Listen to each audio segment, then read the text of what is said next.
घाटगे, मला विनंती आहे की आपण आपल्या भावना या ठिकाणी व्यक्त कराव्यात. माननीय राजे घाटगे, अध्यक्ष शाहू उद्योग समूह.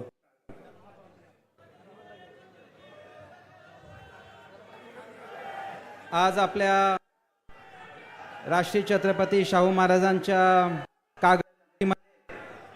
राष्ट्रीय छत्रपती शाहू महाराजांच्या पुतळ्याचा अनावरणचा कार्यक्रम, इंदिरा घाटगे शाळेचं द्वितीकरणचा अनावरणच्या कार्यक्रमामध्ये उपस्थित आपल्या राज्याचे लाडके मुख्यमंत्री माननीय नामदार देवेंद्र फडणवीस साहेब, आपल्या राज्याचे उपमुख्यमंत्री माननीय वहिनी पवार, उपस्थित आपल्या कोल्हापूरचे खासदार माननीय श्रीमंत शाहू छत्रपती महाराज, उपस्थित विधानसभेचे सभापती माननीय राहुल नार्वेकर साहेब, उपस्थित शिक्षण मंत्री नामदार हसन मुश्रीफ साहेब, आपले पालकमंत्री माननीय प्रकाश आंबेडकर साहेब, सहपालकमंत्री ताई, उपस्थित शिक्षण मंत्री माननीय चंद्रकांत दादा पाटील साहेब, उपस्थित संसद रत्न राज्यसभा खासदार माननीय साहेब, व्यासपीठावर उपस्थित माननीय आमदार विनय कोरे साहेब, राहुल आवाडे साहेब, व्यासपीठावर उपस्थित संजय बाबा घाटगे, उपस्थित माजी संजय दादा मंडलिक, उपस्थित अखिलेश राजे वीरेंद्र घाटगे, उपस्थित आमच्या महापौर रूपाराणी निकम, उपस्थित आमदार अशोकराव माने, उपस्थित सर्वांगीच्या परवानगीने मगाशी आपल्या नगराध्यक्षांनी सगळ्यांची नावं घेतली. मान्यवर व्यासपीठ, वेळाभावी कोणाचं नाव राहिलं तर माफी असावी. मोठ्या संख्येमध्ये आलेले या कार्यक्रमासाठी आपले सर्व शेतकरी, युवक, बंधू भगिनी आणि आमचे प्रिंट आणि इलेक्ट्रॉनिक मीडियाचे आमचे सर्व सहकारी, सर्वप्रथम शाहू महाराजांच्या कागलमध्ये आपल्या राज्याचे मुख्यमंत्री आणि उपमुख्यमंत्री दोघांचं मी सहर्ष स्वागत करतो. प्रामुख्याने शाहू महाराजांचंही स्वागत करतो. आज कोल्हापूरमध्ये येताना आणि कागलमध्ये आल्यानंतर माननीय मुख्यमंत्री महोदयांचं मुख्यमंत्री म्हणून बऱ्याच लोकांनी स्वागत केलेलं आहे, पण मी इथं आज हे त्यांना फक्त मुख्यमंत्री बरोबर माझे थोरले बंधू आज 2019 नंतर सभेला कागलला येतात, हे माझ्यासाठी सौभाग्याची गोष्ट आहे. आणि त्याच्यामुळं मला आवर्जून मुश्रीफ साहेब आणि माझ्यातर्फे आणि बाबांच्या तर्फे आपले आभार व्यक्त करायचे आहेत. अरे जरा 2 मिनटं. आपल्या सगळ्यांचे मला साहेबांचा आभार व्यक्त करायचं आहे की कोल्हापूरचा कार्यक्रम आज त्यांनी जे स्पीडमध्ये आवरला त्या तुलनेत त्यांनी कागलला भरपूर वेळ दिलेला आहे. कारण महाराष्ट्राच्या टोक्याच्या भूमिकेत झालेला संघर्ष, राजकीय लग्न आपणच घडून आणलेला आहे, त्याच्यामुळे एवढा वेळ देणं हे आपल्याला बंधनकारक होतं. तो दिल्याबद्दल मी मनापासून आपला आभार व्यक्त करतो.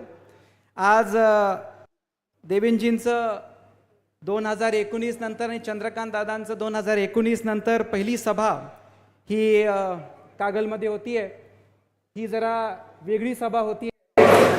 साहेब आणि मी एकत्र असताना पहिल्यांदा आपली सभा कागलमध्ये होतीये आणि आपल्या आशीर्वादामुळं, आपल्या सांगण्याप्रमाणे मुश्रीफ साहेब, आम्ही आणि बाबांनी एकत्र येऊन आज आपल्याला नमूद करायला की नगरपालिकेची सत्ता आपल्या अध्यक्षाखाली आणि बहिणींच्या अध्यक्षाखाली आम्ही घेतलेलीच आहे.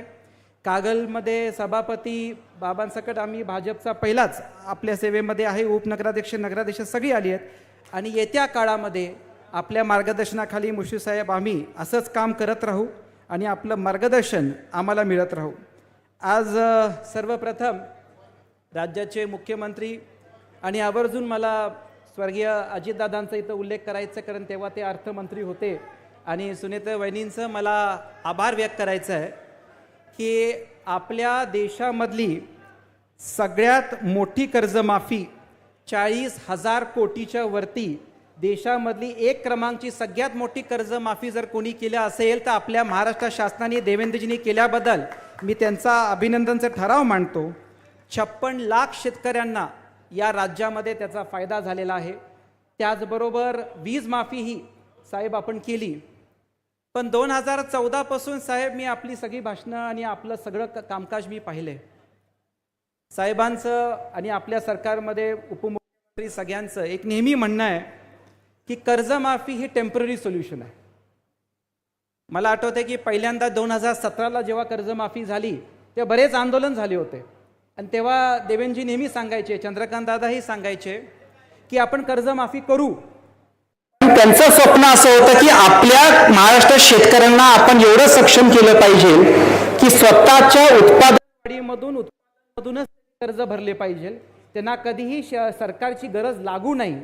आणि त्या अनुषंगाने मागच्या 10-12 वर्षामध्ये देवेंद्रजींनी आणि उपमुख्यमंत्री महोदयांनी आणि वहिनींनी तिघांनी मिळून शेतकऱ्यांच्या उन्नतीसाठी मला आवर्जून इथं उल्लेख करायचा आहे मुश्रीफ साहेब की चांगली पावलं त्यांनी घेतलेली आहेत. देवेंद्रजींनी मागच्या 10 वर्षामध्ये ठिबक सिंचनसाठी प्रचंड प्रोत्साहन दिलेलं आहे आणि आज मला अभिमान वाटतो सांगायला की कारखान्याच्या मार्फत ही देवेंद्रजी आमचं ठिबक सिंचनची योजना 800-900 एकरवर गेली आहे. मुश्रीफ साहेबांच्या कारखान्यामध्येही केली आहे. ठिबक सिंचन देवेंद्रजींनी बंधनकारक ह्यासाठी केलं कारण आर्टिफिशियल इंटेलिजन्स जोपर्यंत ठिबक सिंचन आपल्यामध्ये होत नाही तोपर्यंत आर्टिफिशियल इंटेलिजन्स आपण करू शकत नाही. आज सरकारच्या माध्यमातून मोठ्या प्रमाणात हे प्रोग्राम चालू आहेत. आज संताजी घोरपडे असेल, अन्नपूर्णा असेल, बिद्री कारखाना पण असेल, आमच्या माध्यमातून मला वाटतं 10 ते 12 वेदर स्टेशन्स ऑलरेडी या कागल तालुक्यामध्ये एस्टॅब्लिश केलेत आणि येत्या काळामध्ये सावकारांनीही ते एस्टॅब्लिश केलेत, तेही आपल्याला करायचं आहे. ड्रोन टेक्नॉलॉजीसाठी माननीय आपल्या देशाचे पंतप्रधान नरेंद्र मोदी साहेब असतील, देवेंद्रजी असतील, त्याला प्रचंड प्रोत्साहन दिलेलं आहे. देवेंद्रजी मला आवर्जून उल्लेख करायचा आहे की ड्रोन टेक्नॉलॉजीचा पहिला प्रयोग जर कुठल्या कारखान्याने केला असेल तो श्री छत्रपती शाहू सहकारी साखर कारखान्याने केला.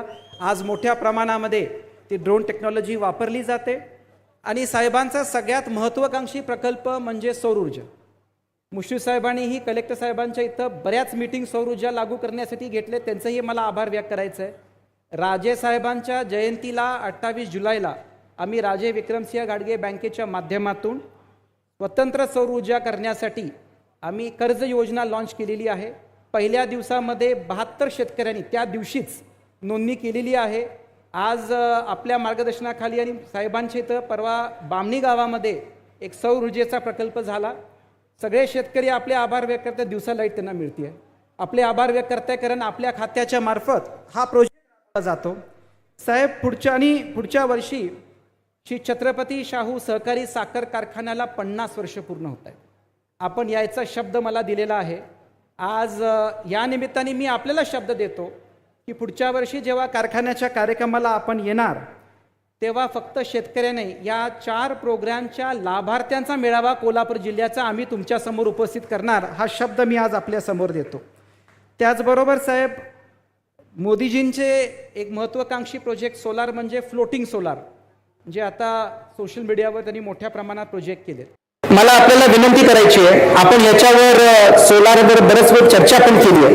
मला आपल्याला विनंती करायची आहे की कागलमध्ये आम्ही 2-3 तलाव सिलेक्ट आम्हाला हा प्रोजेक्ट तुम्ही सँक्शन करून द्यावा आणि मला वाटतं की महाराष्ट्रामधला चांगला फ्लोटिंग प्रोजेक्ट हा शाहू महाराज कागलमध्येच व्हावा, याचा एक शब्द आपण द्यावा ही मी आपल्या सगळ्यांच्या तर्फे विनंती करतो.